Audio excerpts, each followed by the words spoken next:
श्री परमात्मने नमः। ओम राधा कृष्णाभ्यां नमः।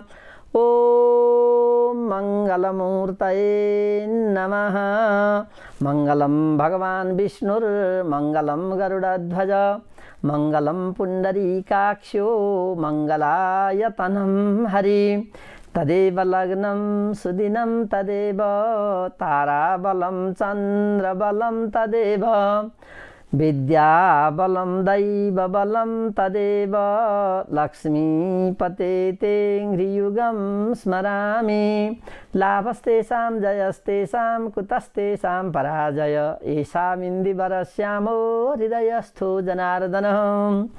विनायकं गुरुं भानुं ब्रह्म विष्णु महेश्वरान् सरस्वतीं प्रणम्यादौ सर्वकार्यार्थसिद्धये। खर्वस्थूलतनुं गजेन्द्रवदनं लम्बोदरं सुन्दरं प्रस्यन्दं मधुगन्धलुब्धमधुपव्यालोलगण्डस्थलं। दन्ताघातविदारितारिरुधिरैः सिन्दूरशोभाकरं वन्दे शैलसुतासुतं गणपतिं सिद्धिः प्रदं कामदम्। या माया मधुकैटभप्रमथिनी या माहिषोन्मूलिनी या धूम्रेक्षणचण्डमुण्डमथिनी या रक्तबीजासिनी शक्तिः शुम्भनिशुम्भदैत्यदलिनी या सिद्धिलक्ष्मी परा सा दुर्गा नवकोटिमूर्तिसहिता मां पातु विश्वेश्वरी। जय जय श्रीराधे। ओम नेपाल जनन्यै नमः। समादरणीय वन्दनीय पूजनीय भगवत्पाद सेवानुरक्त भक्त महानुभावहरू, सदा झैं अहिले पनि हामी यहाँहरूको घर आँगनमा आइसकेका छौँ। यहाँहरूका टेलिभिजन सेटमा आइसकेका छौँ, मोबाइल सेटमा आइसकेका छौँ। यो प्रविधिको जमाना, प्रविधिले गर्दा तपाईँ हामी जहाँ जहाँ भए पनि बडो नजिकसँग राख्न सफल भएको छ। त्यसैले हामी एक आपसमा बडो आत्मीय भाव साँचेर बाँचेका छौँ। यसै गरी बाँच्न पाऊँ, यसै गरी हाँस्न पाऊँ, यसै गरी रमाउन पाऊँ, बस योभन्दा बढी के चाहियो र। किनभने मनुष्य जीवन बडो महत्त्वपूर्ण जीवन।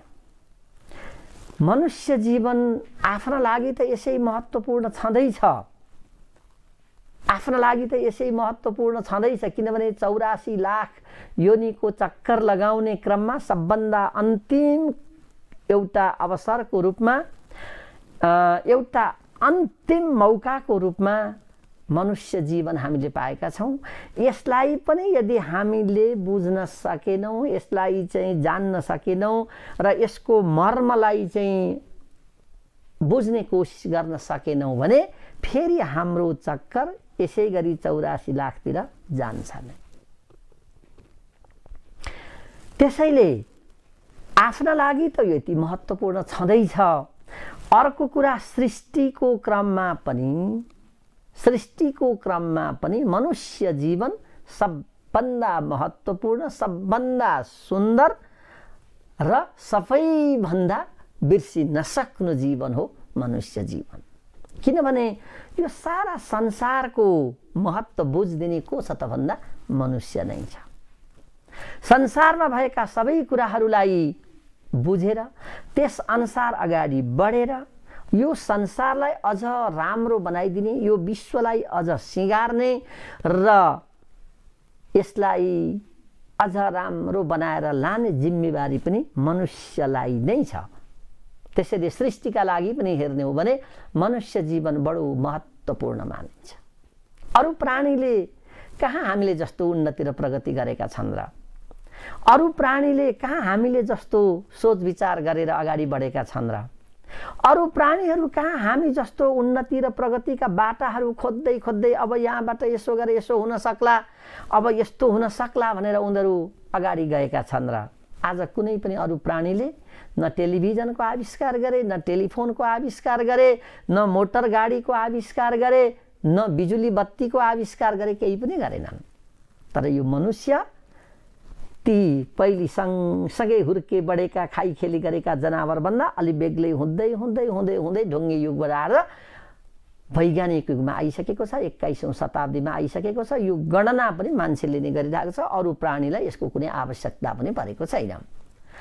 त्यसैले हाम्रो मुख्य उद्देश्य भनेको के हो भन्दा हामी आफू पनि बाँच्ने र अरूलाई पनि बाँच्न दिने।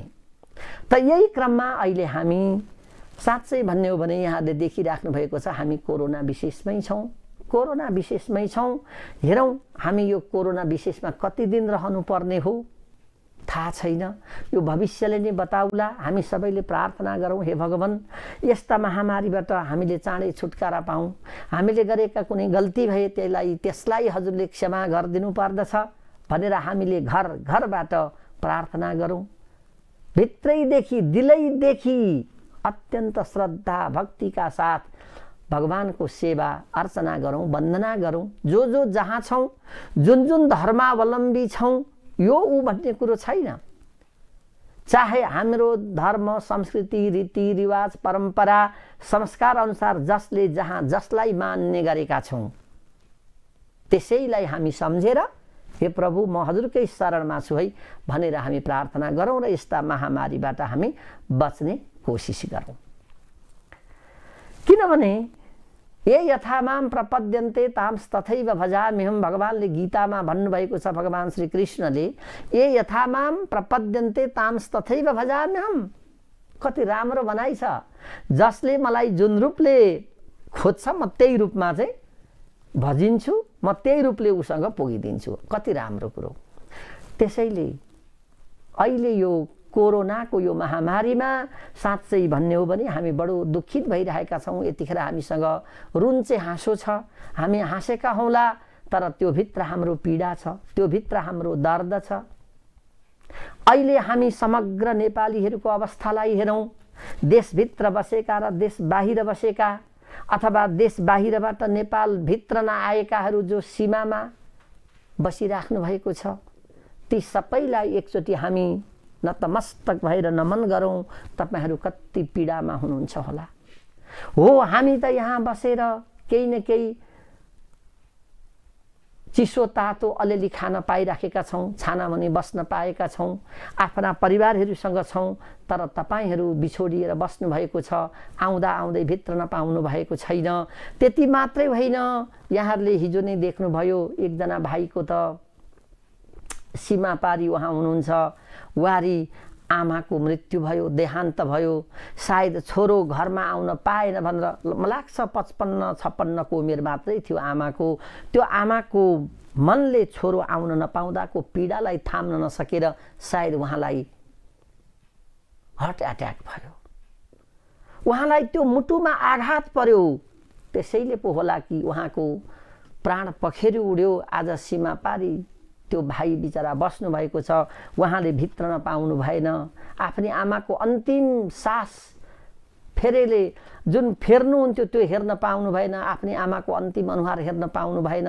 त्यो सम्झँदा मुटुमा भक्कानो फुटेर आउँछ। र हामी त वास्तवमा भन्छौँ हाम्रो सरकारलाई, हे सरकार, सरकार भनेको दुःखै परेको बेला हो। सुखमा त जसले पनि खाइराखेको हुन्छ, लाइराखेको हुन्छ, आफ्नो परिश्रम गरिराखेको हुन्छ, को कहाँ पुगेर आफ्नो कमाई गरिराखेको हुन्छ। त्यतिखेर सरकारलाई गुहार्दैन। जब जब आपत पर्छ त्यही बेलामा राष्ट्र चाहिन्छ, त्यही बेलामा सरकार चाहिन्छ, त्यही बेलामा आफन्त चाहिन्छ। यस्तो बेलामा सरकारले ती हाम्रा नेपाली दाजुभाइहरूलाई कुन उपायले हुन्छ भित्रै आएर उहाँहरूलाई चाहिँ एउटा सुरक्षित स्थानमा राखेर, कति दिनसम्म राख्नुपर्ने थियो राखेर चेक जाँच गरेर अनि घरमा पठाइदिने व्यवस्था गरिदिएदेखि हे सरकार, वास्तवमा सरकारको पनि भलो हुन्थ्यो, जय जयकार मनाउन पाइन्थ्यो। ए हाम्रो देशमा पनि सरकार रहेछ। सरकार भनेको त यस्तै आपत विपद पर्दाखेरि चाहिने हो र यतिखेर हामीलाई गर्यो। वास्तवमा हाम्रो धन्य छ हाम्रो सरकार भनेर हामी सबैले भन्न पाउँछौँ। र सरकार भनेको यस्तै आपतका बेलामा संरक्षण गर्नका लागि हो भनेर हामी छाती खोलेर भन्न पाउँछौँ। समस्या बाजा बजाएर आउँदैन भनेको यही हो। कोरोनाले कहिले हामीलाई पूर्वाभास दिएन, जानकारी दिएन, नोटिस पठाएन। म आउँदैछु भनेन, अचानक आइदियो, त्यो पनि हाम्रै कारणले आइदियो। यसरी आएको कुरालाई हाम्रो बिन्ती छ सरकारलाई, अझै पनि केही बिग्रेको छैन सरकार, तपाईहरूले मनन गरिदिनुहोस्। हो, टाढा टाढा भएकालाई ल्याउन सम्भव नहोला, जो सीमामा आएर बस्नुभएको छ उहाँहरूलाई हाम्रो 14 दिने क्वारेन्टाइन छँदैछ, हाम्रो सीमा समय सीमा हाम्रो छँदैछ, त्यतिसम्मलाई वारीपट्टि ल्याएर त्यहाँ सुरक्षित ढङ्गले राखेर जे जाँच गर्नुपर्ने हो गरेर भएदेखि घरमा पठाउने हो नपठाउने हो त्यो विचार गरेर उहाँहरूलाई त्यो एउटा वातावरण मिलाइदिएदेखि र त्यो भाइ जसले आज सीमा पारी सेतो लुगा लगाएर बस्नु परेको छ, वारीपट्टि आमाको चोला उठिसकेको छ तर आउन पाउनु भएको छैन, त्यो अवस्थालाई मनन गरेर हामी सबैले सरकारलाई पनि अनुरोध गरौँ, हे सरकार, सरकारको काम भनेको यस्तै बेलाका लागि हो। दुःख कष्ट सङ्कष्ट आपद विपद पर्दाखेरि नै सरकारको आवश्यकता पर्छ, नत्र भने त अघिपछि को कहाँ चर्न जान्छ, केही आवश्यकता परेको थिएन। आफ्नो गरेर खाएका थियौँ हामी सबैले, तर आपद पर्दाखेरि भने सहयोग चाहिन्छ सरकारको, र सरकारले यति कुरा बुझिदिएदेखि हामी सबैको कल्याण हुने थियो। हामी यही भन्छौँ, वास्तवमा सरकार भनेको पनि दुःखका बेला नै हो, किनभने सरकारलाई हामी चाहिन्छ, हामीलाई सरकार चाहिन्छ। सरकार र जनता भनेका नङ र मासु हुन्, यिनी एक आपसमा कहिले छुट्टिन सक्दैनन्। सरकारको अभावमा जनताको सुरक्षा छैन, जनताको अभावमा सरकारको अस्तित्व छैन। यी दुईटा कुरालाई हामीले मिलाउन सक्यौँ भने मात्रै अनि हामी सम्पन्न हुन सक्छौँ, शक्तिशाली हुन सक्छौँ, अनि पो सरकार र जनताको बीचमा एउटा तालमेल हुन सक्छ, अनि माछा र पानीको जस्तो सम्बन्ध हुन सक्छ। त्यतिखेर हामी सबैले महसुस गर्न सक्छौँ, धन्य हाम्रो सरकार जिन्दाबाद, हाम्रो सरकार जिन्दाबाद भनेर हामीले दिलैदेखि नारा लगाउन सक्छौँ। त्यो पनि हामी यस्तै सञ्चार माध्यमद्वारा हामी अनुरोध गर्छौँ। जो पदाधिकारीहरू हुनुहुन्छ उहाँहरूले एकचोटि आँखा चिम्लिएर त्यो पीडा यदि मलाई परेको भए म के गर्थेँ होला भनेर सम्झिदिनु भएको खण्डमा कति राम्रो हुने थियो। हो, यहाँहरूलाई समस्याहरू होलान्, सरकारमा बस्न त्यति सजिलो छैन, जिम्मेवारी वहन गर्न त्यति सजिलो छैन, अवश्य चुनौती छन्, तर असल व्यक्ति र असल सरकारको पहिचान भनेको त्यही बेलामा हुन्छ जब आपद विपद पर्छ। अघिपछि त छँदैछ, आपद विपद परेको बेलामा जसले सहयोग गर्छ त्यही नै वास्तवमा आफ्नो हुन्छ। त्यसैले हामी टेलिभिजन परिवार र सम्पूर्ण नेपालीहरूको तर्फबाट जसले हामीले सरकारलाई बनायौँ, हामी बनाउनेवालाले यति त भन्ने पाउँछौँ, यति त भन्ने अधिकार हाम्रो छ कि ती हाम्रा दाजुभाइहरूलाई पनि हे सरकार तिमी वारीपट्टि ल्याइदेऊ, जो सीमामा आएर बसेका छन् तिनीहरूलाई र एउटा सुरक्षित वातावरणमा राखेर उनीहरूलाई सरकार छ भन्ने अनुभूति एउटा दिलाउन सके अवश्य सुनमा सुगन्ध हुने थियो भन्ने कुरा हामी चाहन्छौँ। वास्तवमा अध्यात्म भनेको पनि यही नै हो। अहिले हामी आध्यात्मिक कार्यक्रममा छौँ, हामी एउटा आध्यात्मिक प्रवचनमा छौँ, हामी कसरी मान्छे बन्न सकिन्छ भन्ने कुरा सिकाउँछौँ। अध्यात्मले हामीलाई त्यही नै सिकाउँछ कि असल मानव कसरी बन्न सकिन्छ भनेर, अरू केही सिकाउँदैन। सत्पात्र कसरी बन्न सकिन्छ भनेर सिकाउँछ, अरू केही कुरा होइन। किनभने सत्पात्र हुन सिक्नु पर्यो, सत्पात्र हुन सक्नु पर्यो, बस त्यति भइदिए त पुगिहाल्यो। यदि सत्पात्र भएको राष्ट्र छ भने त्यो राष्ट्र सम्पन्न हुन्छ, सत्पात्र भएको घर छ भने त्यो घर सम्पन्न हुन्छ, सत्पात्र भएको समाज छ भने त्यो समाज सम्पन्न हुन्छ, त्यो समुदाय सम्पन्न हुन्छ, त्यो क्षेत्र सम्पन्न हुन्छ, त्यो राष्ट्र सम्पन्न हुन्छ, गर्दा गर्दै विश्व नै सम्पन्न बन्छ। हामीले यो कुरा कदापि पनि नबिर्सौँ। हो, हामीले जोगिनु परेको छ, जोगाउनु पनि परेको छ। यो महामारी हो, एउटाले गर्दा अर्कालाई भोलि यहाँ महामारीको रूपमा आइदियो भने त्यो थेगिसक्नु हुँदैन, थामिसक्नु हुँदैन। त्यो पनि हामी जस्ता अल्प विकसित राष्ट्रहरू जससँग साधन र स्रोतको बडो अभाव छ, हामी यस्तो अवस्थामा भगवान भरोसा भनेर बाँचिराखेका छौँ। यस्तो अवस्थामा सरकारले हामीलाई बचाउन खोजेको छ, त्यसका लागि त हामी धन्यवाद दिन्छौँ। तर यतिले पुगेन, अझै गर्नुपर्छ। किनभने हामी त घरभित्र अहिले, सहरभित्र अहिले बडो सुरक्षित वातावरणमा छौँ। तर त्यो नाङ्गो छानामुनि आकाशलाई नै छानो बनाएर बस्नेहरू, जो अब खानका लागि पनि आधा पेट खाएर बस्नुपर्नेहरूका लागि भने हामीले नसोचे अब कसले सोचिदिने, त्यो पनि हामी विचार गरौँ। साँच्चै भन्ने हो भने अहिले देश विदेशमा नेपालीहरूको पनि कोरोनाबाट मृत्यु भइराखेको छ। अहिले केही अगाडिको विवरण हेर्दाखेरि बेलायतमा 10 जना नेपालीहरूले कोरोनाबाट यो संसारलाई छोड्नु परेको रिपोर्ट हामीलाई आइराखेको छ। 10 जना नेपालीहरूले बेलायतमा संसार छोडिसक्नुभयो, हाम्रा नेपालीहरू।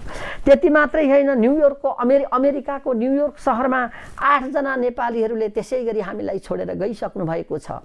विश्वको भयावह स्थिति त यहाँहरूले अहिले भर्खरै पनि हेर्नुभयो होला, यहाँहरूले अपडेट गरिराख्नु भएको छ, विवरण ताजा रूपमा हेरिराख्नु भएको छ। हामीले कति भनौँ, किनभने भन्दै यहाँ त्यो विवरणभन्दा अरू मात्रा बढिराखेको छ। हामी अहिले यो छ भनौँला, एकछिन पछाडि अर्को आइसकेको हुन्छ। त्यसैले त्यसमा त यहाँहरू सबैले हेरि नै राख्नु भएको छ। दर्शक महानुभावहरू, मेरा मान्यजनहरू, हामीले हेरौँ, हामी दुःखमा दुःख साट्न सकौँ, हामीले कसरी हुन्छ त्यो गर्न सकौँ। त्यो वातावरण, त्यो परिवेश सरकारले बनाइदियोस्। सरकारको काम नै त्यही नै हो। यति मात्रै गरिदियो भने पनि अनि हामी धन्य धन्य हुनेछौँ। किनभने तपाईँ हामी नै नमिलिकन यो देश अवश्य बन्दैन। र यो टेलिभिजनले पनि यही सन्देश सबैतिर प्रवाह गर्न खोजिराखेको छ कि हामी सबै जोगिएर बसौँ। हामी सरकारले भनेका कुराहरूलाई उल्लङ्घन गरेर जता पायो त्यतै नहिँडौँ। त्यो हिँड्ने बित्तिकै नियन्त्रण गर्न बडा कठिन हुन्छ। त्यो हाम्रै लागि हुन्छ। त्यो सरकार भनेको पनि हामी नै त हौँ। सरकार त एउटा प्रतिनिधि भएर हामीलाई अराइदिरहेको छ। किनभने एउटा नेता चाहिन्छ। नेता नभइकन नेतृत्व हुँदैन। त्यसैले शास्त्रले भन्छ, अनायका विनश्यन्ति नश्यन्ति बहुनायका। एउटा नायक छैन भने पनि, अथवा एउटा नेतृत्व लिने नेता छैन भने पनि त्यो ठाउँको विकास हुन सक्दैन। र अर्को धेरै नेता भए भने पनि त्यो ठाउँको विकास हुन सक्दैन। अनायका विनश्यन्ति नश्यन्ति बहुनायका। बहुनायक, मै जान्ने, तँभन्दा म जान्ने, तँभन्दा म जान्ने, ऊभन्दा ऊ जान्ने भएर यसरी त छाड र बछाड हुन थाल्यो भने त्यहाँ खिचातानी हुन्छ, रिसिबी हुन्छ, अनि त्यहाँ कुर्सीको मोह हुन्छ, जुगाको लडाइँ हुन्छ, अहमपन त्यहाँ आउन सक्छ। अनि एकले भनेको अर्काले मान्दैन, अर्काले भनेको अर्काले मान्दैन, अनि त्यही हुन्छ सब डामाडोल। त्यसैले शास्त्रले जहिले पनि हामीलाई सचेत गराइरहेको छ, हे मनुष्य हो, तिमीहरूलाई नियन्त्रणमा राखेर उन्नति प्रगति गराउन एउटा नेताको आवश्यकता पनि अनिवार्य छ र धेरै नेताको आवश्यकता पनि पर्दैन। किनभने अनायका विनश्यन्ति नश्यन्ति बहुनायका। कति राम्रा कुराहरू छन्। जहाँ धेरै नायक हुन्छन्, धेरै नेतृत्व लिने नेताहरू हुन्छन्, त्यहाँ कहिल्यै पनि विकास हुँदैन। विकास हुनका लागि त एउटा मियो भनौँ न, मियो हामीले दाइँ गर्दाखेरि मियो एउटा गाडेका हुन्छौँ। त्यो मियो एउटाका ठाउँमा धेरैवटा मिया गाडिए भने त्यहाँ गोरु पनि घुम्न पाउँदैनन्, त्यहाँ घुम्न पनि पाइँदैन, कामै हुँदैन। तर बिचको एउटा मियो चाहिँ बलियो छ भने त्यहाँ 15-20 वटा गोरु पनि हामी सजिलैसँग घुमाउन पाउँछौँ। त्यसैले नेता भनेको मियो हो। त्यो अत्यन्त बलवान हुनुपर्छ। शक्तिमा, बुद्धिमा, जुक्तिमा, विद्यामा, बुद्धिमा, सिपमा, ज्ञानमा, दूरदर्शितामा, राजनीतिमा त्यत्तिकै हुनु पर्यो। कूटनैतिक शक्तिमा पनि त्यत्तिकै हुनु पर्यो। ऊ त्यस्तो हुनु पर्यो, उसमा दूरदर्शिता पनि त्यत्तिकै हुनु पर्यो। देशको लागि मैले के गर्दाखेरि सोच्न सकेर यसलाई मैले राम्रो गर्न सक्छु भन्ने एउटा नेता भइदियो भने देशको विकास दिन 2 गुणा रात 4 गुणा हुन्छ। तर त्यसका ठाउँमा धेरै नेता भइदिए भने कसले भनेको कसले मान्ने, उसका अगाडि 10-20 जना होलान्, उसका पछाडि 10-20 जना होलान्, अर्काका पछाडि 20-30 जना होलान्, अनि त्यही हुन्छ ग्रुपिजम। बस नश्यन्ति बहुनायका। त्यसैले यो कोरोनाले अहिले हामीलाई यो पनि एउटा सन्देश दिइराखेको छ। दर्शक महानुभावहरू, वास्तवमा अहिले हामी यो फुर्सदको समयमा के सोच्दैछौँ, के गर्दैछौँ भन्दा हामीले आफूले आफूलाई चिन्नुपर्ने अवसर पनि हो यो। किनभने यो पीडा हामीले पूर्व प्रसङ्गमा धेरै कोट्याइसकेका छौँ कि आज यो अवस्थामा बाँधिनुपर्ने कसले ल्यायो यो वातावरण भन्दा त्यसको जिम्मेवारी हामी आफैले लिनुपर्ने कुराका मैले धेरै प्रमाणहरू यहाँहरू समक्ष पस्किसकेको छु। र हाम्रो एउटा अर्को उद्देश्य के पनि हो भने यो संसारलाई स्वर्गको टुक्रा बनाउने, स्वर्गको टुक्रा बनाउने हाम्रो उद्देश्य हुनुपर्छ। चाहे हामी विश्वका जुनसुकै कुनामा किन नबसौँ, हामी सबैको एउटा साझा सङ्कल्प हुनुपर्छ, यो धरतीलाई भूस्वर्ग बनाउनुपर्छ। हो, बिचमा केही कुराहरू पक्कै गडबड भएकै हुन्, त्यसले गर्दाखेरि हामीलाई आज यो आपत आइरहेको छ। र पूर्व प्रसङ्गमा मैले भनेको थिएँ कि वास्तवमा यो महामारी आउनुमा प्रकृतिमाथिको जुन प्रहार हामीले गरिराखेका छौँ, त्यही प्रहारका कारणले यो आएको हो भन्ने कुरामा मैले धेरै कुराहरू बताउने क्रममा भनेको थिएँ। प्राणीमाथिको यो प्रहार पनि प्रकृतिमाथिकै प्रहार हो। त्यसैले प्राणी हिंसामा हामीले बडो जोगिनु परेको छ भन्ने प्रसङ्ग मैले ल्याएको थिएँ। र सायद यहाँहरूले पनि विचार गर्नुभएको होला, यो प्राणीहरूको बचावटको लागि चीनको शेन्जेन प्रान्तमा केही दिन अगाडि चीन सरकारले कुकुर र बिरालोको मासुमाथि प्रतिबन्ध लगाइसकेको थियो। शेन्जेन, यो हङकङको नजिक पर्ने शेन्जेन प्रान्तमा भने यो आजै अर्को एउटा समाचार आएको के छ भनेदेखि यो जुहाई सहरमा पनि मे 1 देखि चीन सरकारले कुकुर र बिरालोको मासुलाई प्रतिबन्ध लगाउँदैछ। यो पनि बडा खुसीको खबर आइरहेको छ। हेर्नु, किनभने अब मानिसले बुझे कुकुर बिरालाहरू पनि हाम्रा लागि बडो आवश्यक रहेछन् यो वातावरण सन्तुलन गर्नका लागि भनेर उनीहरूले बुझिसके। किनभने पुरै एसियामा 1 वर्षमा एउटा विवरण यस्तो आएको छ, 1 वर्षमा यो एसियामा मात्रै 1 वर्षको रेकर्ड हेर्ने हो भने 3 करोड कुकुरहरू मासुको प्रयोजनका लागि मारिन्छन् अरे। यो बीबीसीले दिएको सूचना अनुसार एसियामा मात्रै मासुको प्रयोजनका लागि 3 करोड कुकुर मारिन्छन्। बिराला त्यत्तिकै मारिएलान्, खसी त्यत्तिकै मारिएलान्, अरू प्राणी भनौँ न जो मारिन्छन्, मान्छेभन्दा बाहेक अरू सबै प्राणी यहाँ मारिएका छन्। अहिले त हुँदाहुँदै मान्छे नै पनि सुरक्षित छैन। बडो अप्ठ्यारो परिस्थिति आइसकेको छ। हत्या र हिंसा यति बढेको छ समाजमा, किनभने यो हिंसा गर्दा गर्दा मार्न डरै लाग्न छोड्यो। त्यसैले मर्न र मार्न आज मान्छे डराउँदैन। यस्तो अवस्थामा एउटा बडा खुसीको खबर यो जुहाई सहरमा, यो पनि चीनको एउटा सहर हो र त्यहाँ पनि अब मे 1 देखि कुकुर र बिरालोको मासुमा प्रतिबन्ध लाग्दैछ भनेर बीबीसीले जनाइरहेछ। हामी त अब यस्तै स्रोतहरू हेर्ने नै हौँ कहाँ के हुँदैछ भन्ने कुरा, तर यी के हुन्, यी बडो सकारात्मक पक्ष हुन्। केका लागि भन्दा यी महामारीलाई नियन्त्रण गर्नका लागि। त हामी कोरोना विशेषमा छौँ। हुन त हामी एउटा आध्यात्मिक कुरा गरिरहेका छौँ। अध्यात्म भन्नु नै यही हो कि हामी असल बन्नु। अध्यात्मले के गर्छ? आफूलाई चिनाउँछ। अध्यात्म भनेको के हो भन्दा कहाँ थियो बास अघि म को थिएँ, कसो हुँदा यो पिंजडा लिँदो भएँ, जानु छ कहाँ कुन साथ लिकन, तलाई मालुम छ कि यो कुरा मन। बस यही हो ठुलो अध्यात्म। यसलाई राम्रोसँग बुझियो भने हामीले राम्रो अध्यात्म बुझ्यौँ। कति राम्रो चिन्तन छ यहाँ, कति राम्रो शिक्षा छ। कहाँ थियो बास अघि म को थिएँ, म यहाँ मानव भएर आउनुभन्दा अगाडि कहाँ थिएँ होला, कुन रूपमा थिएँ होला, म कसो हुँदा यो पिंजडा लिँदो भएँ। यो पिंजडा यो मानव रूपी शरीर मैले कसरी लिन पाएँ होला, कुन पुण्यले पाएँ होला, तर के म सधैँभरि यो लिन पाउँछु त? पाउँदिनँ। फेरि मैले एक दिन त जानै पर्छ, किनभने जातस्य हि ध्रुवो मृत्युर ध्रुवम जन्म मृतस्य च। यस्ता कुराहरू भली भाँति हाम्रो शास्त्रमा आइराखेका छन्, आइरहन्छन्, भइरहेका छन्, छँदैछन्। केवल हामीले अध्ययन मात्रै गर्न परेको छ।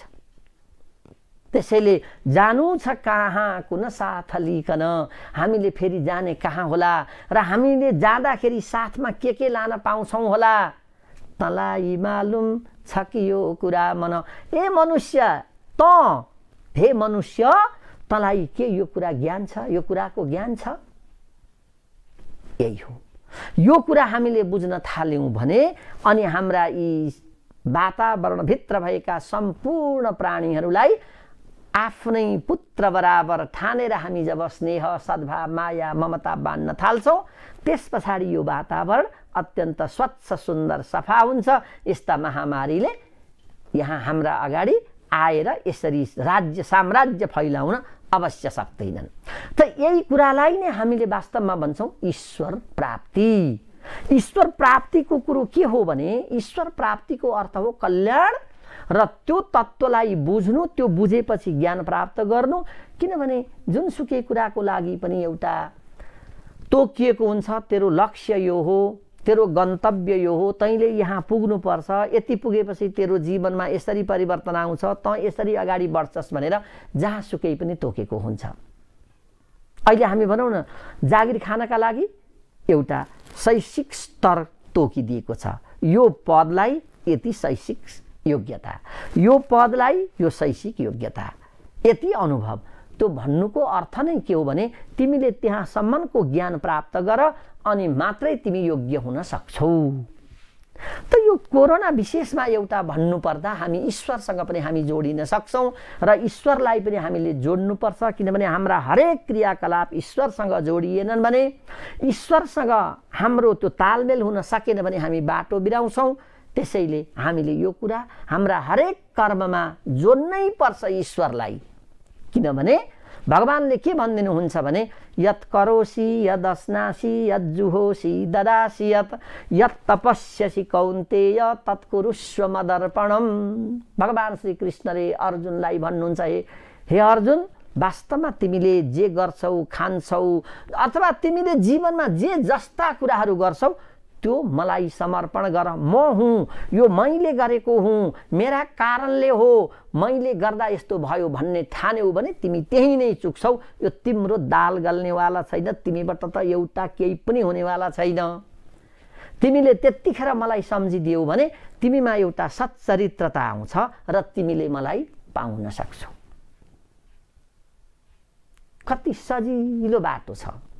त्यसैले दर्शक महानुभावहरू, आज म यही कोरोना सँगसँगै यी कसले ईश्वर भेट्दैन त, अथवा ईश्वर नभेट्ने व्यक्ति को हो र त्यसले के गर्छ, ईश्वर भेट्ने व्यक्तिले के गर्छ, ईश्वर नभेट्ने व्यक्तिले के गर्छ, आखिर यही कोरोनासँग सम्बन्धित हुन्छ। कसले ईश्वर भेट्दैन, यो कुरा बडो महत्त्वपूर्ण छ र हामीले बुझ्नु पनि परेको छ। यही नबुझेर आज हामी बिग्री पनि राखेका छौँ, अथवा हामीले बाटो बिराइराखेका छौँ, अथवा हामीलाई सुख छैन, शान्ति छैन, अमन चैन छैन। हामीसँग सम्पत्ति होला, शान्ति छैन। हामीसँग भौतिक साधनले सम्पन्नता दिएको होला, तर त्यहाँभित्र आनन्द छैन। हामीसँग यी सांसारिक कुराहरू सम्पूर्ण कुरा होलान्, तर पनि भित्र आनन्द छैन, पीडा छ, मनमा ज्वाला दन्किराखेको छ। धन कमाइयो, खान पाइँदैन, एउटा एउटा रोग लागिदिइराखेको छ। ल हेर्नु, अब त्यो धनको के काम हो? ल विचार गरौँ त। धन जसलाई प्रयोग गर्न पाइएन र भने जस्तो खान पाइएन भने के अर्थ भयो त्यो धनको? शरीर छ, हिँड्न सकेन, के अर्थ भयो? म मान्छे हुँ भनेर हामी गफ लगाउँछौँ, धक्कु लगाउँछौँ, तर ईश्वर प्रतिको हाम्रो चाहना छैन। मनुष्य हुनुको के अर्थ भयो? किनभने यहाँ त हामी भन्दा यस्तो शक्तिशाली तत्त्व रहेछ जसले फू गरेका भरमा विश्वलाई एकै छिनमा डल्ल्याइदियो, एकै छिनमा थुनिदियो। चाहे त्यो जतिसुकै सम्पन्न राष्ट्र किन नहोस्, चाहे जतिसुकै विपन्न राष्ट्र किन नहोस्, उसले एउटै साँचोमा ढालिदियो र थुनिदियो, पिजडा बनाइदियो। बस अब हेरौँ त के रहेछ त त्यो तत्त्व, त्यसलाई जन्माउने तत्त्व के रहेछ, कहाँबाट आउँदो रहेछ, त्यो हामी कसैले कल्पना गर्न सक्छौँ? तर सक्छौँ यदि हामी अध्यात्मवादी भयौँ, हामी चरित्रवान भयौँ र हामीले साँच्चै ईश्वरलाई प्राप्त गर्न सकेका छौँ र सक्छौँ भने यस्ता कुरालाई हामी झलझली देख्न सक्छौँ। किनभने हाम्रा त्रिकालदर्शी मुनिहरूले भूत भविष्य र वर्तमान सजिलैसँग यसरी यो टेलिभिजनको पर्दामा जसरी अहिले हामीले देखिराखेका थियौँ, उहाँहरूले त्यसै गरी आँखा चिम्लदाखेरि भूत भविष्य र वर्तमान उहाँहरूको त्यो पर्दामा त्यसै गरी झललललललल आइदिन्थ्यो। अनि उहाँहरूले भनिदिन्थ्यो, ल अब यस्तो हुँदैछ, अब यस्तो हुँदैछ, अब यस्तो हुँदैछ भनेर। हामी अहिले कलियुगमा छौँ नि, कलियुगको धर्म कस्तो छ पछि फेरि हामी भनौँला। त्यो त्यतिखेरै फोरकास्ट भइसकेको थियो, त्यतिखेरै भविष्यवाणी भइसकेको थियो। तर आज भने कसले ईश्वरलाई भेट्न सक्दैन भन्ने प्रसङ्गमा यही कोरोनासँग सम्बन्धित भएर हामी अगाडि बढ्दैछौँ। त्यही कुरालाई आधार मानेर वास्तवमा ईश्वर कसले भेट्न सक्छ त भन्दा जसले राम्रो आचरण पालना गरेको हुन्छ, जो राम्रो आचरणमा रहेको हुन्छ, त्यसैले मात्रै ईश्वरलाई भेट्न सक्छ। त आचरण भनेको के हो त भन्दा अनुशासन हो, डिसिप्लिन हो। अर्को भाषामा भन्दा डिसिप्लिन भन्दा अहिले धेरैले बुझ्नु होला। आचरण, डिसिप्लिन अथवा अनुशासन हामी जे भनौँ, त्यो व्यक्तिले मात्रै ईश्वरलाई भेट्न सक्छ जोसँग वास्तवमा आचरण छ अथवा सदाचरण जोसँग हुन्छ त्यसले मात्रै ईश्वरलाई भेट्न सक्छ। अरू कसैले पनि भेट्न सक्दैनन्। अब आचरण कहाँ कहाँ चाहिन्छ? त्यसो भए कुन ठाउँमा चाहिँ आचरण भयो भने ईश्वरलाई भेट्न सकिन्छ त? हामी त्यो विचार गरौँ र एकछिन सोचौँ, आँखा चिम्लेर सोचौँ, अनुशासन कहाँ चाहिन्छ? कुन ठाउँमा अनुशासन चाहिन्छ? कुन ठाउँमा आचरण चाहिन्छ? कसैले हामीलाई सोध्यो भने हामी के उत्तर दिन्छौँ होला? कुन ठाउँमा आचरण चाहिन्छ? कसैले भनौँला विद्यालयमा चाहिन्छ, कसैले भनौँला कार्यालयमा चाहिन्छ, कसैले भनौँला घरमा चाहिन्छ। अब यसरी भन्दै भन्दै भन्दै जाँदाखेरि निचोड एउटै आउँछ। के भन्दाखेरि अनुशासन अथवा आचरण पाइलै पिच्छे चाहिन्छ। यहाँ उहाँको यसको कुनै ठेगान छैन। यहाँ उहाँ भन्दा यसलाई कुनै बाँध्न सकिन्न।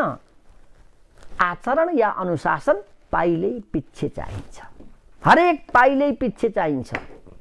चाहे हामी माइत जाउँ या ससुराल जाउँ या मावल जाउँ या इष्टमित्रकामा जाउँ या हामी छरछिमेकमा जाउँ या भोज भतेरमा जाउँ या बिहे बटुलोमा जाउँ अथवा देशमा जाउँ विदेशमा जाउँ, आफन्तकामा जाउँ परायकामा जाउँ, सुखका कार्यक्रममा हर्षका कार्यक्रममा जाउँ या विस्मतका कार्यक्रममा हामी जाउँ अथवा जहाँ जाउँ, शयन कक्षमा जाउँ या भोजन कक्षमा जाउँ, जहाँ पनि हामीलाई के चाहियो त भन्दा अनुशासन चाहियो। बिना अनुशासन कहीँ पनि हामी अगाडि बढ्न सक्दैनौँ।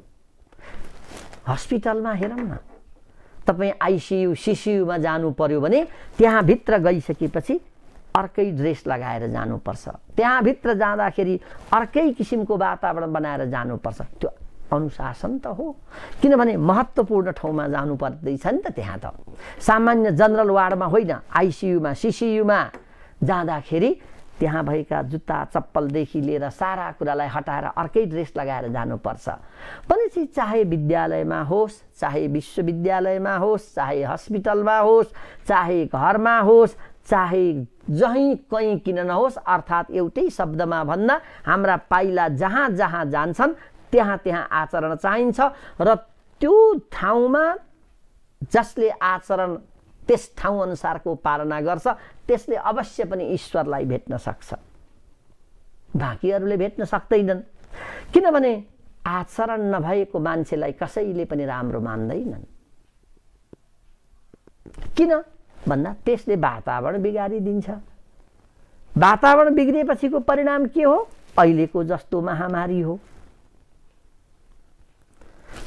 पढेको होला, लेखेको होला, डिग्री प्राप्त गरेको होला, तर उसँग आचरण छैन भने उसलाई कसैले राम्रो मान्दैनन्। न उसलाई जागिर मिल्छ, न उसलाई कुनै सेवा गर्ने अवसर मिल्छ। त्यो उहीसँग मात्रै सीमित रहन्छ। त्यसैले आचरण भनेको अत्यन्त महत्त्वपूर्ण कुरा हो। यति महत्त्वपूर्ण कुरा हो कि त्यसको अभावमा हामीले ईश्वरलाई पनि भेट्न सक्दैनौँ र त्यो हुने बित्तिकै हामीले ईश्वरलाई पनि प्राप्त गर्न सक्छौँ। ईश्वरलाई प्राप्त गर्ने बित्तिकै हामीबाट नराम्रा क्रियाकलाप केही पनि हुँदैनन्, चाहे जहाँसुकै हामी किन नजाउँ। किन आखिर हामी त यही विश्व ब्रह्माण्डमै छौँ नि, यही पृथ्वीकै भूभागमा छौँ नि हामी, अथवा यही संसारभित्र हामी छौँ नि। हामीसँग आचरण छ भने जहाँ गए पनि हामीले ईश्वरलाई देख्न सक्छौँ। किनभने ईश्वरीय तत्त्व त्यस्तो छ जो हाम्रै अगाडि छ। कुनै अर्को ठाउँमा बसेर रहने चिज होइन त्यो ईश्वरीय तत्त्व। यो त सर्वव्यापक छ, हावा जस्तै छ। ज्ञान हुनेले यहीँ अगाडि नै देख्छ, नहुनेले जतिसुकै प्रार्थना गरे पनि देख्न सक्दैन। त्यसैले ईश्वरलाई भेट्नु भनेको के हो त भन्दा यो धरतीलाई बचाउनु हो, सबैलाई बाँच्न दिनु हो। सर्वे भवन्तु सुखिनःको जुन एउटा भनाइ छ त्यसलाई पालना गर्नु हो। सर्वे भवन्तु सुखिनः, सर्वे सन्तु निरामयाः, सर्वे भद्राणि पश्यन्तु मा कश्चित् दुःखभाग् भवेत्। यो महान बाणीलाई त हाम्रो गोर्खापत्रले सधैँभरि हामी हेरौँ त गोर्खापत्रको सिरानको सबभन्दा अगाडिको पानाको सबभन्दा माथि यो कुरा जहिले पनि लेखिरहेको हुन्छ। सबै सुखी हुन्, सर्वे भवन्तु सुखिनः, सर्वे सन्तु निरामय, सबैलाई कुनै किसिमको तनाव नहोस्, बडो आनन्द महेर बाँच्न सकुन्, सबैले राम्रै कुरा हेर्न पाउन्। कति राम्रो विचार छ। मा कश्चित् दुःखभाग् भवेत्, हामी कसैले कसैको दुःख हेर्नु नपरोस्, त्यो दुःख देख्नु नपरोस्। कति राम्रो भनाइ छ हो। त्यसैका लागि त्यो यदि हेर्नु छ भने त्यसको लागि पनि आचरण चाहियो। त्यो आचरण गर्ने बित्तिकै ईश्वरीय तत्त्व त्यही नै भेटिन्छ। त्यो ईश्वरीय तत्त्व भेटिने बित्तिकै यो संसारलाई जोगाउन सकिन्छ। हामीले हाम्रो वातावरणलाई जोगाउन सक्छौँ, हामीले हाम्रो यो संसारलाई जोगाउन सक्छौँ र यस्ता यी अनेक किसिमका महामारी हाम्रा छेउमा आउन सक्दैन। त्यसैले सबभन्दा ठुलो कुरा त के हो भने आचरण। जोसँग आचरण छ त्यसले ईश्वर भेट्दछ। त यसका धेरै कुराहरू छन्, तैपनि मैले यहाँलाई बडो संक्षिप्त रूपमा एउटा मात्रै कुरामा केन्द्रित भएर भन्नुपर्दा के हुन्छ भने त्यो गर्नका लागि मनुष्य जीवनलाई बुझ्न सक्नु पर्दछ। सबभन्दा पहिले आफूले आफूलाई नै म मनुष्य हुनुको अर्थ के होला, म मनुष्य भएर त आएँ, मेरो जिम्मेवारी के होला, म मनुष्य भएर आएँ, मेरो कर्तव्य के होला, मलाई त्यो सृष्टि गर्ने सृष्टिकर्ताले मनुष्य बनाएर पठाइदियो, अब मलाई केही जिम्मेवारी पनि अवश्य उसले दिएको होला, त्यो जिम्मेवारी मैले कसरी वहन गर्ने होला भनेर यदि हामीले सोच्न थाल्यौँ भने त्यो सोचाइले हामीलाई ईश्वरीय तत्त्वमा पुर्याउन सक्दछ। त्यो ईश्वरीय तत्त्वलाई हामी प्राप्त गर्न सक्दछौँ। किनभने ईश्वर भन्ने कुरा हामी त ईश्वर भनौँला नि, तर विचार गरौँ, संसारका हरेक मान्छेले ईश्वर शब्द प्रयोग नगर्लान्। यत्राविधि 7 अरब जनता, करोड 10 करोड अरब हाम्रो कति पुगिसक्यो होइन? त्यत्रो जनताले, हरेक जनताले केही न केही आफ्नो एउटा आराध्य देवलाई मानेकै हुन्छ। धर्मको रूपमा चाहे त्यो विभिन्न रूपमा होला, कोही हिन्दू होलान्, कोही बुद्धिस्ट होलान्, कोही क्रिस्चियन होलान्, कोही मुस्लिम होलान्, कोही सिख होलान्, कोही जैन होलान्, कोही के होलान्, कोही के होलान्, हरेक उसमा होलान्। तर तिनीहरूको पछाडि के छ त भन्दा उनीहरूको एउटा आराध्य तत्त्व चाहिँ त्यहाँ छ, जसलाई कसैले ईश्वर भन्लान्, कसैले गड भन्लान्, कसैले अल्लाह भन्लान्, कसैले येशू भन्लान्, कसैले के भन्लान्, भन्न त भन्छन्, तर त्यसका अगाडि गएर उनीहरूले शिर चाहिँ झुकाएकै हुन्छन्। त्यसका अगाडि गएर उनीहरू झुकेका हुन्छन्। कुनै पनि संसारमा भएका धर्मावलम्बीहरूले आफूले मानेको आराध्य देव जो छ त्यसका अगाडि गएर थुक्क भनेर थुकेको हामी पाउन सक्दैनौँ। त को होस् र भनेर लात्ती हानेको हामी पाउन सक्दैनौँ। यसले केही पनि गर्दैन भनेर हामी भन्न सक्दैनौँ। त्यहाँभित्र उसको भाव चाहिँ बडो नम्र छ।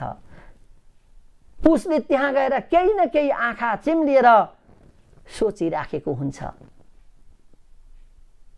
कि त मेरो सर्वे सर्वा होस्, तेरो अगाडि म आएँ, मलाई कल्याण गर भनेर उसले भनेकै हुन्छ। तैँले मलाई मार काट कसैले पनि भनेको हुँदैन। ल हेर्नुहोस् कस्तो तत्त्व रहेछ।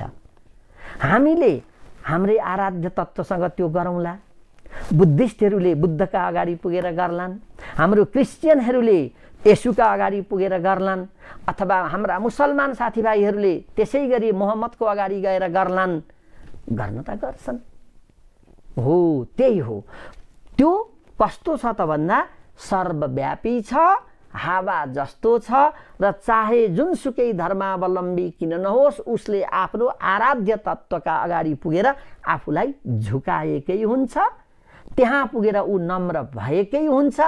भलै उसको भित्रको चाहना अर्कै होला।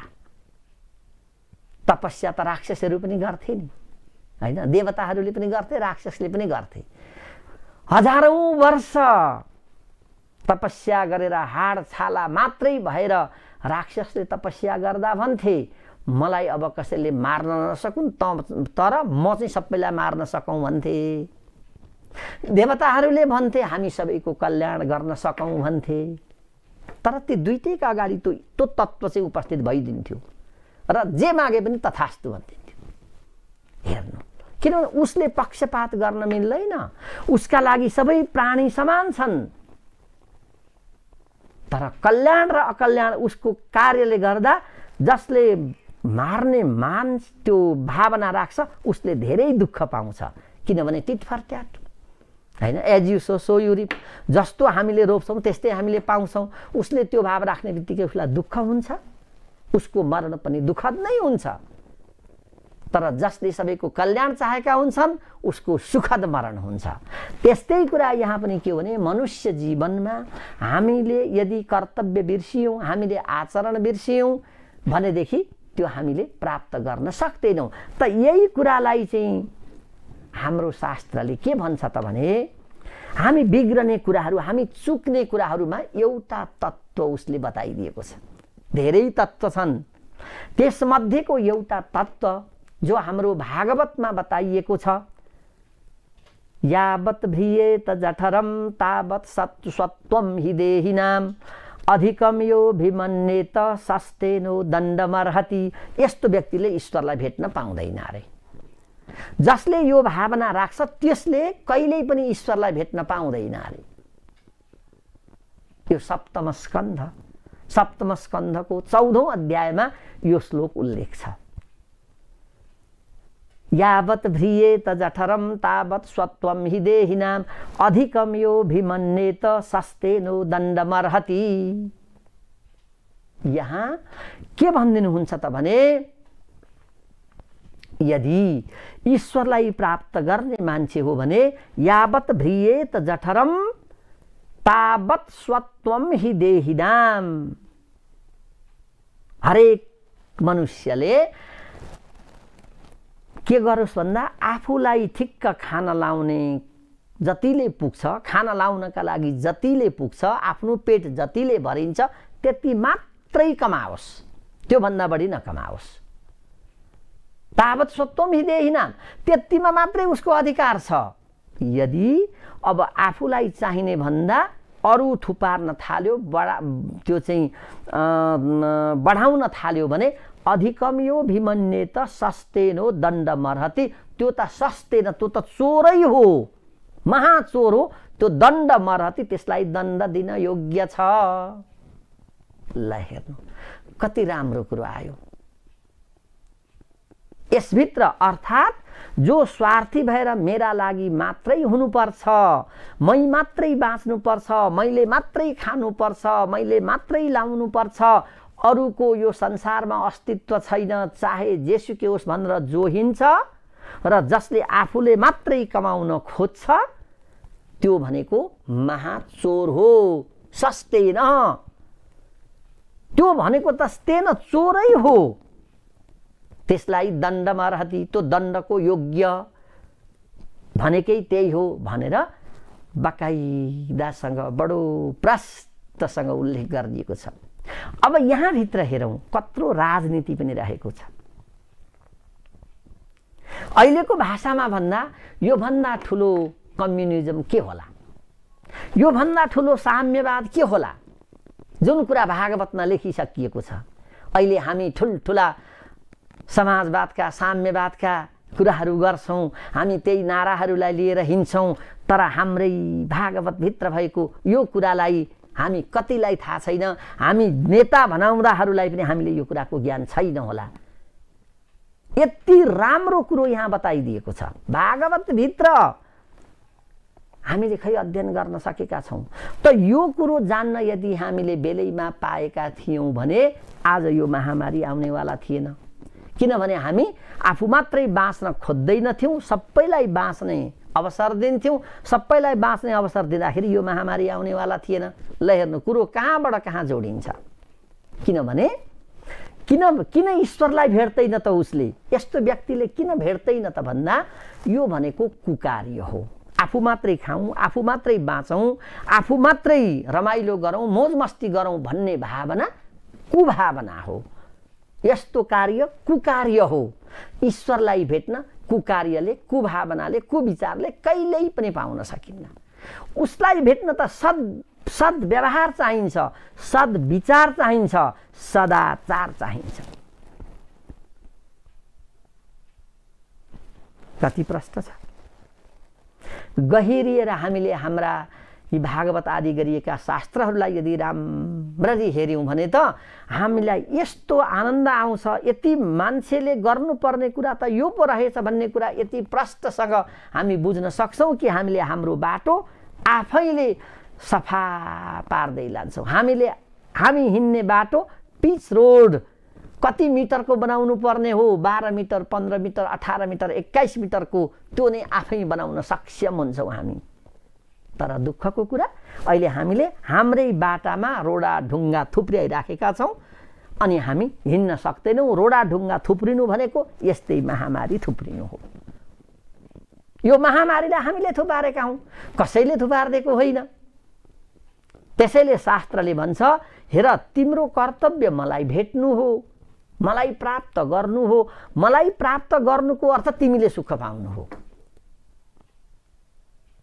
हामीले बोट बिरुवालाई मलजल गर्छौँ नि, त्यहाँभित्र एउटा स्वार्थ के छ भन्दा यो बोटलाई मैले अहिले स्याहार सुसार गरेँ भने भोलि यो फल छ, त्यो फल चाहिँ मैले खान पाउँछु।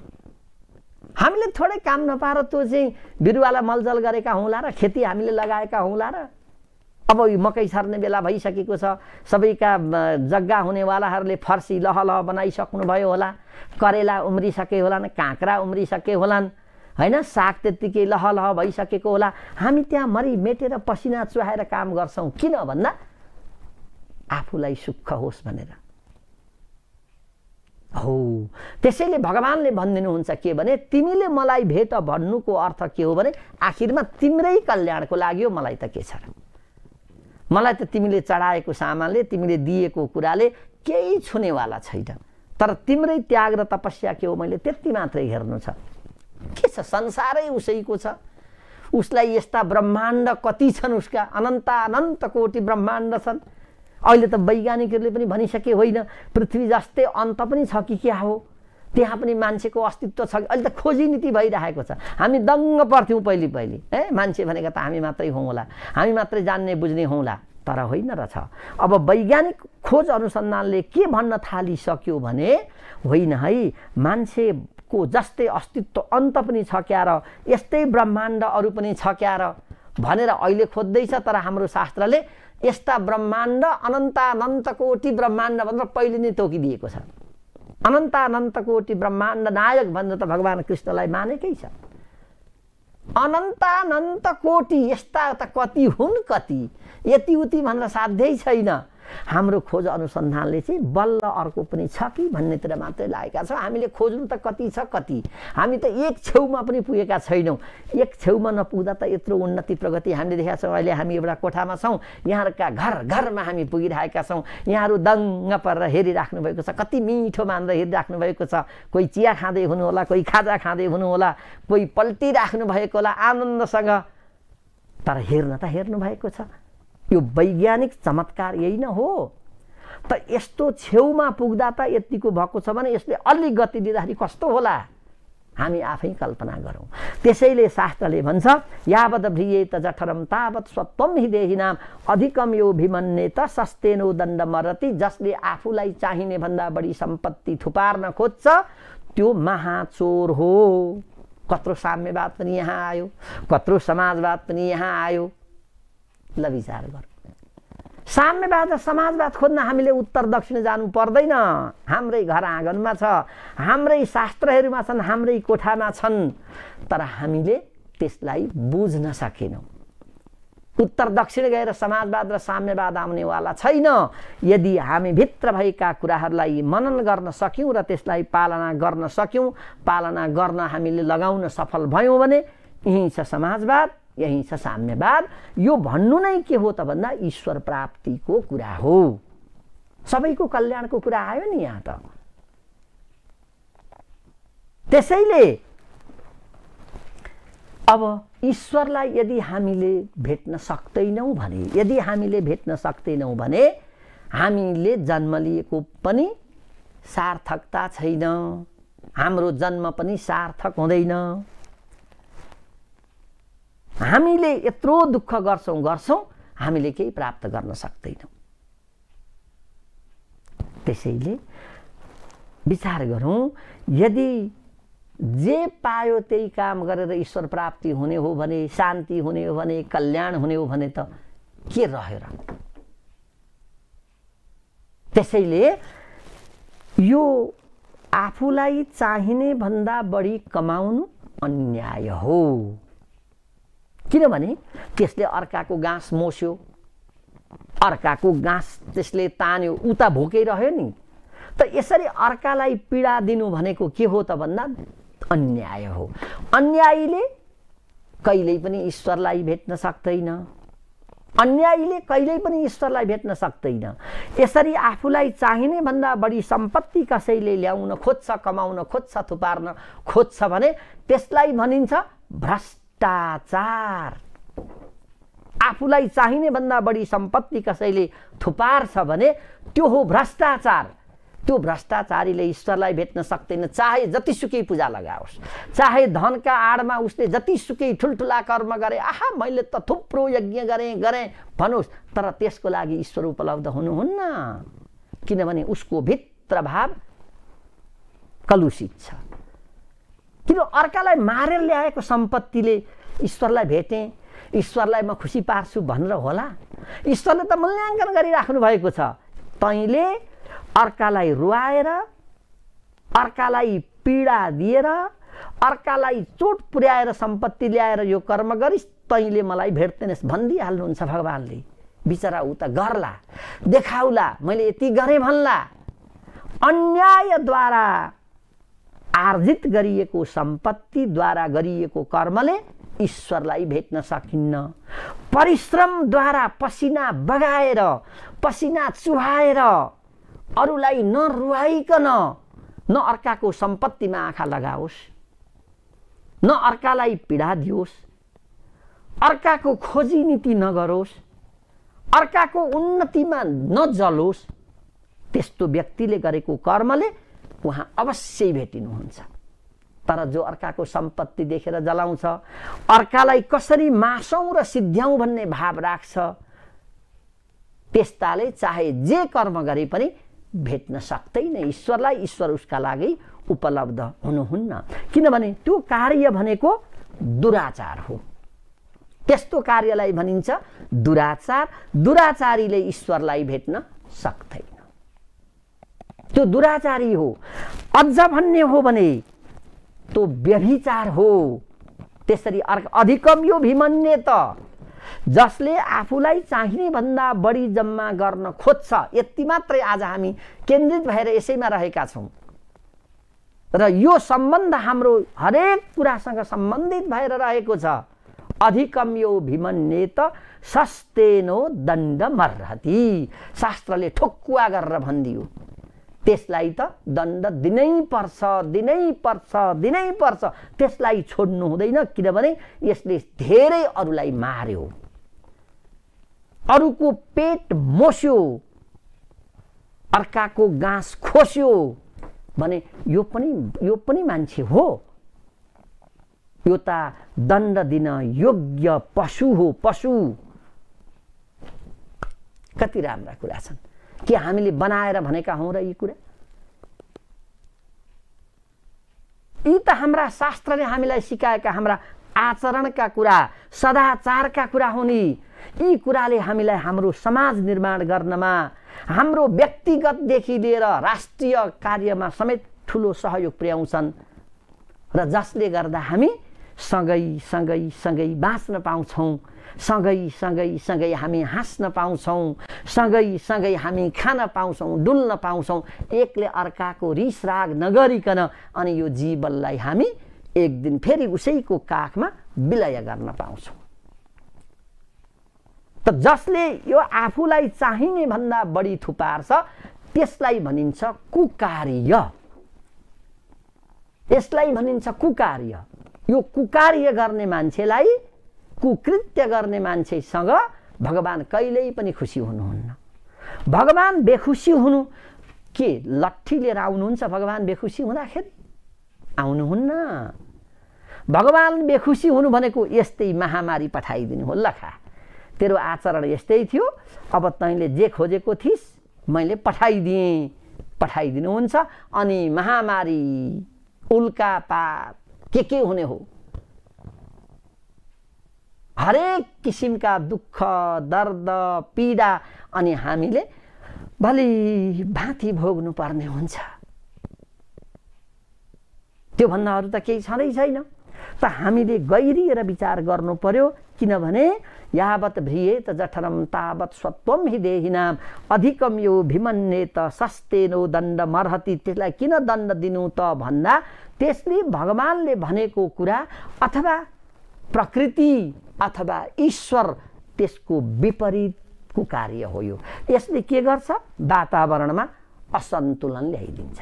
यो एकले चाहिँ कमाएको कमाए, अर्को चाहिँ भोको मरेको मरे।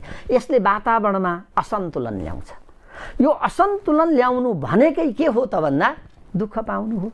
त्यसैले जहिले पनि ब्यालेन्स अथवा सन्तुलन हुनु पर्यो। आज हामीले हाम्रा वरिपरि छर छिमेक जो जहाँ छौँ हामी विचार गरौँ हो, परिश्रम गरेर पसिना चुहाएर कमाएको धनदेखि ईश्वर पनि खुसी हुनुहुन्छ, आफूलाई पनि शान्ति मिल्छ, डर पनि हुँदैन। किन? पसिना चुहाएको छ, 10 नङ्ग्री खियाएर कमाएको छ, कसैलाई लुटेर चुटेर ठगेर ढाँटेर लिएको हुँदैन।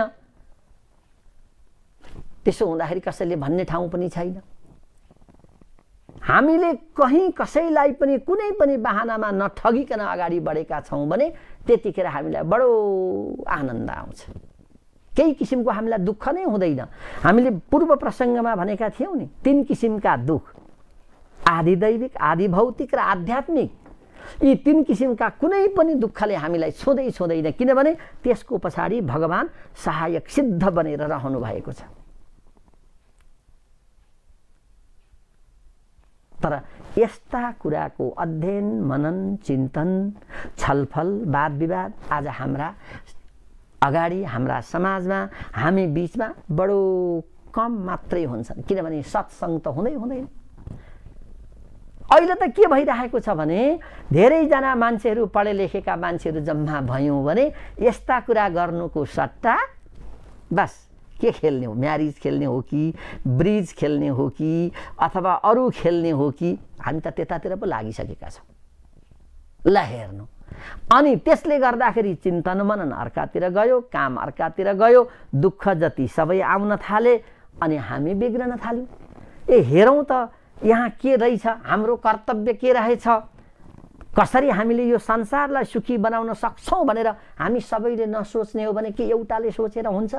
जसरी अहिले सरकारले तपाईहरु सबै भित्र बसिदिनुहोस्, सबै बसिदिनुहोस्, भित्र बसेर सहयोग गरिदिनुहोस् भनेर भनेको छ, तर हामी बसिदिएनौँ भने भोलि के हुन्छ?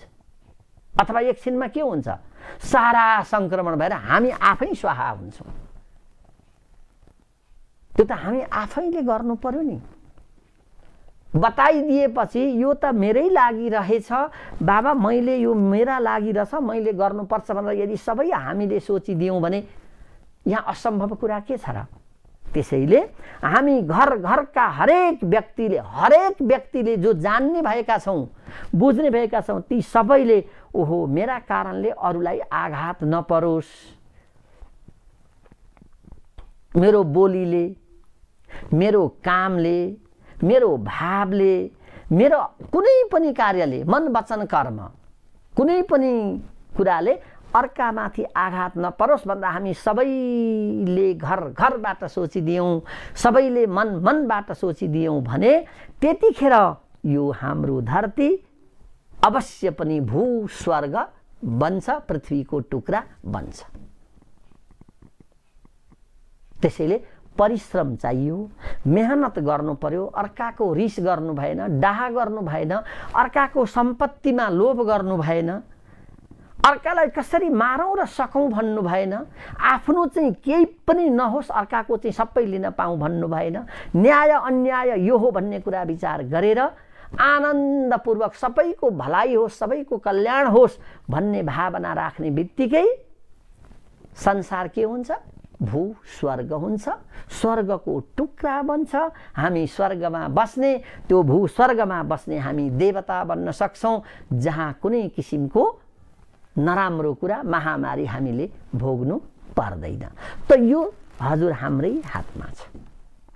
त्यो हामीलाई सिकाउने यस्ता शास्त्रहरू हामीसँगै छन्, मात्रै हामीले के गर्नु पर्यो? त्यसको अध्ययन गरिदिनु पर्यो र मर्म बुझिदिनु पर्यो।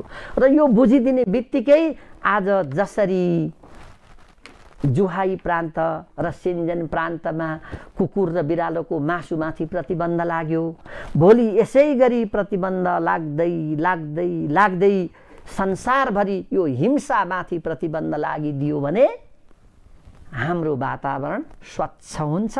आजै मात्रै मैले बुझेको थिएँ 40 वर्ष पछाडि काठमाडौँमा स्वच्छ हावा बहन थाल्यो रे, राम्रो 40 वर्ष पछाडिको डाँडा काँडा देखिन थाले रे, 40 वर्ष अगाडि जति सफा देखिन्थ्यो हिमाल त्यसरी देख्न थालियो रे, 40 वर्ष अगाडिको इतिहास दोहोरियो भनेर आजकै विभिन्न सञ्चार माध्यमहरूमा यस्ता समाचार आइरहेछन्। भनेपछि हामी सोचौँ त यो हामीले गर्दा त हुँदो रहेछ नि, भनेको व्यवस्थित ढङ्गबाट हामीले कुनै पनि काम गर्यौँ भने त सबै कुरा राम्रो हुने रहेछ।